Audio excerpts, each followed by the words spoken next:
What's going on, Cherry Nation? It's the American Cherry back with another instant reaction, and today we got the game for AFC Bournemouth versus Bristol City, or what I like to call the Jekyll and Hyde game, because honestly, that was a tale of two different halves right there for that game. So I'm going to try and give a nice rundown of the game, a little brief scenario, and go like that, and give some negatives and positives and what I think we can do to prepare better for the upcoming game over the weekend. So let's get started with the first half of that game. Was a very, very rough one, I would say.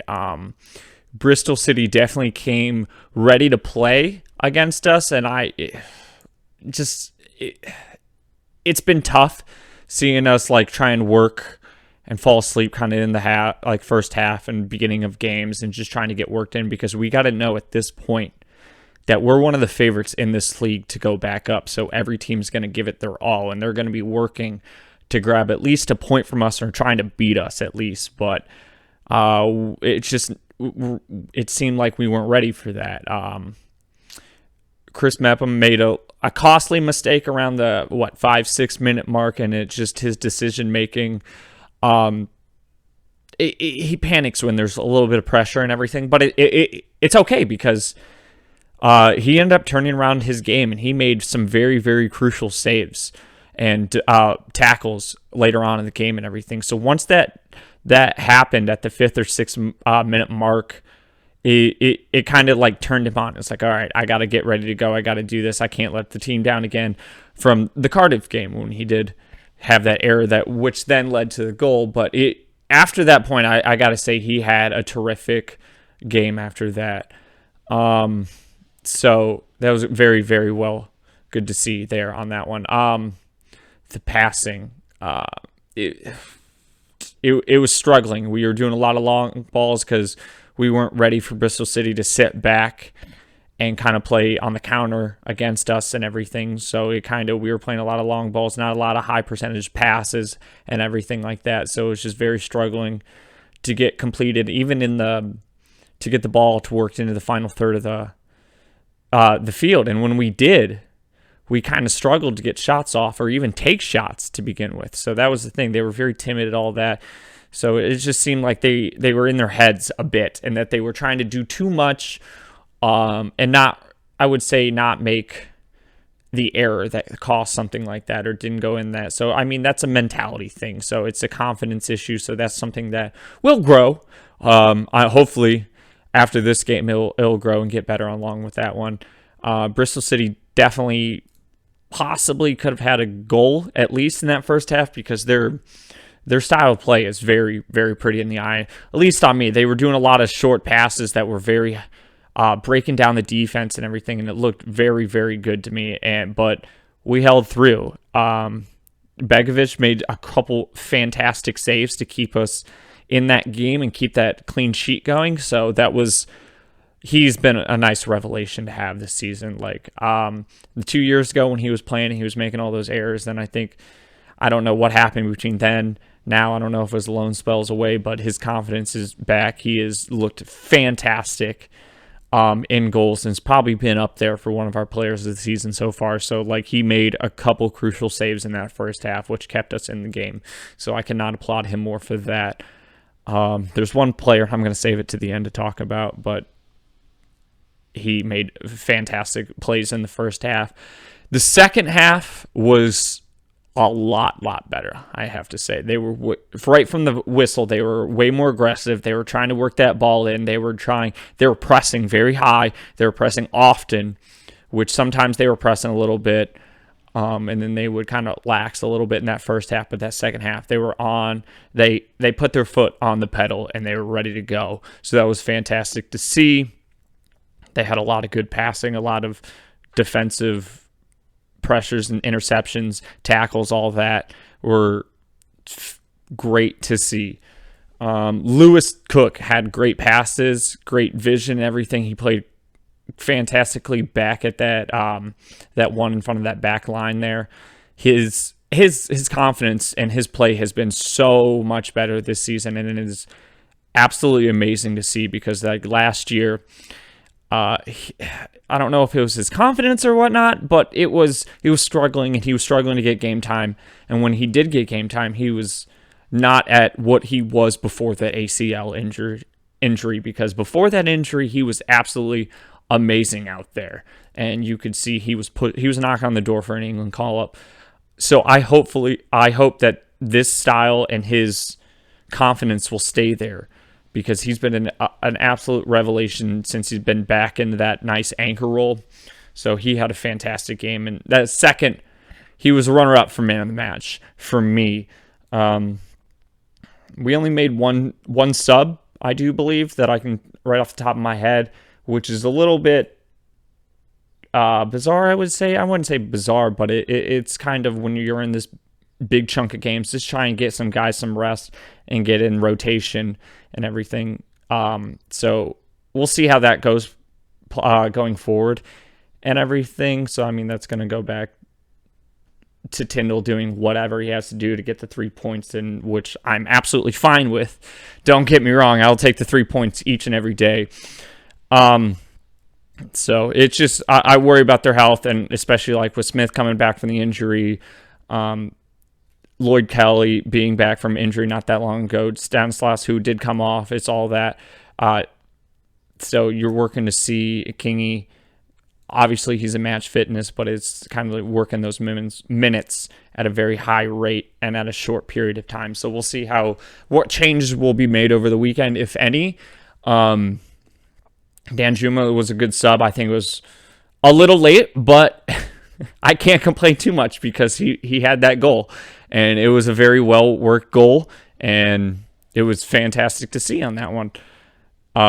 So I couldn't be more happy for him. It was great passing, great. It was what we've been crying out for, I think, all the fans, and myself particularly, is those short passings to try and break down that defense. And it finally worked, and he had that nice little chip over the goalie for a great goal, which then ended up setting, it was the game-winning goal and setting us up for the 3 points. So it was brilliant to see, and it only does wonders probably for his confidence and everything. So I can't, last couple things before I get off on this video, I gotta commend Josh King. I know he got a lot of heat over the weekend for his effort and didn't look that great out there, but he looked, to me, like a different player out there. His energy was higher out there. He was working for the ball. He was making good passes. He wasn't being as selfish as he normally can be. I mean, he did have his moments, but he was working good passes into other players and opening other players up. He had that absolutely terrific save on goal when he came back and he headed the ball away, because that honestly saved us at least 2 points, and that was absolutely brilliant to see from him. So I got to commend Joshua King for that. He had a fantastic game, and I hope he continues that on for the rest of the season until he gets hopefully a good move in January.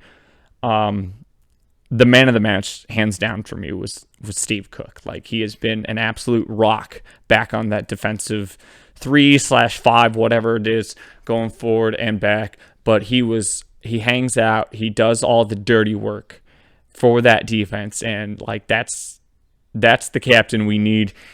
And that's because you see Mepham and Kelly pushing forward. He's always hanging out back and protecting that back line, protecting Begovic back there at the goal. And he made some absolutely crucial saves. And like, he's had a terrific season. He's been, honestly to say, he's too good for this league. So, I mean, but I'm glad we have him, and we have that moral guy, that uplifting guy. He's on them. He's leading that back line and everything. He's really grown into that captain role this season. I know he's had the armband in a couple of games, but he's really embraced being the actual captain this year. So that's actually absolutely brilliant to see, and I'm very happy for him. But got out of very sticky situations, and I cannot commend him enough. He was absolutely the man of the match. So it was great to see. So going over the last couple things, negatives, I think, is just the tempo. When we start off the games, we got to come out firing and not be afraid to shoot shots and everything. Because after the first couple of games, it's been Not very high scoring games. So you got to look to hopefully get more goals in. We're doing great on the back defensive line, but we got to help the defense out and try and get some more goals and convert on the chances that we are getting. I mean, you look at Reading, who's literally converting at almost every single chance that they get in game, and that's hopefully they will cool off and they'll come back to their normal for that. But like we're getting a lot of good shots off, but we got to convert them. And this first half, you saw we were afraid to shoot, but the second half it was totally different. So I hope we can keep that tempo up from the second half and bring it into the next game over the weekend. The schedule has been extremely tough, don't get me wrong. So hopefully it will start to get a little bit easier from here on out. And I'm not saying here on out, but like going forward in the next couple of games to just try and, every game's been a tough one, so the schedule will get easier. Because you look at Millwall, who's up at the table with us, but they've had a very easy schedule to say. So, like, that's absolutely fantastic that we've had such a difficult schedule, and we're in second place. We're in an automatic promotion spot. So, only good things to come from going forward. The passing's got to improve. A lot of long balls in the first half, but that's, like I said, that's because the defense was sitting back waiting for us to come by. Got my cat in here. But, well, like I said, it'll all improve. If we keep that tempo up from the second half, it will be much better for us, and we'll get a lot of shots on goal. And when we do, good things only happen. So, on that note, I mean, you're looking for this upcoming weekend game. You'll probably see a couple of rotation. Lewis Cook had a little knock there at the end, so we'll see how he is going into that game. He might be on the bench just to, like, not have his minutes go sky high. I know he didn't start last game and everything, but it's just a monitor. I'd rather have him healthy. We'll see if David Brooks will be on the bench. I know Tyndall said he was going to be planning to be back sometime this week, so we'll see if he'll get a nice bench role and try and get him some minutes at the end. We'll see if there's any rotation. See if Rico can come back. We'll probably see maybe, I know, with Smith's injury and everything, we'll hopefully monitor his minutes because he did have a great game compared to when he last played. And I know all the fans or kind of on his case that he immediately jumped right back in the starting lineup, but he played well for the game, so that was good to see. So we'll see when Carter Vickers is up to speed and trying to get some in-game fitness and everything and see him on the bench. So, I mean, going forward, we're definitely in a good spot. Lerma's on a short-term injury, which is absolutely amazing to see. But we'll see if Surge gets any time, because Solanke has been getting a lot of minutes and everything. We'll see what kind of formation will go. So on this parting note, I want to see in the comments, guys, down below, what kind of formation you want to see for the weekend and who you want in the starting lineup. Make sure you like this video. It's only going to get better. This is my second video. So I know there's mistakes, me repeating words, but it's okay. We're all here to have fun. Last couple things. I saw it going around on Twitter. Let me pull this up just to see who it is. Get the name right so I don't mess that up. So we got Steve Butler, who made the GoFundMe page for the Ugandan little orphanage, like for the under 18s, kind of the football academy there. So he's got a GoFundMe page. I know Steve Cooks is trying to make it happen with the jerseys, try and get them some jerseys. I'm going to have the link for the GoFundMe down in the description, so make sure you pop on over there, give some money for that. I threw some that way, but I'm just trying to help out in any way that we can. We got Kyle over here, my assistant, who's not nice and comfy, but Twitter is down below. And so check on me out there over there. Always tweeting during the week and everything when I'm not on here. But make sure, like I said, make sure you go check out that GoFundMe page. It's going to help a good cause, get those kids, and just at the end of the day, what we all want to see. We want to see the AFC Bournemouth fans reach all across the globe and try and open that up, because that's only going to help the club in the long run. That's why I started this, and just to try and help Mark them as more, and I like having fun doing it too. So on that note, guys, hey, let's get ready for the weekend. Let's pick up another 3 points over the weekend. Make sure you have a great day. Smash that subscribe button and like the video. Have a good one.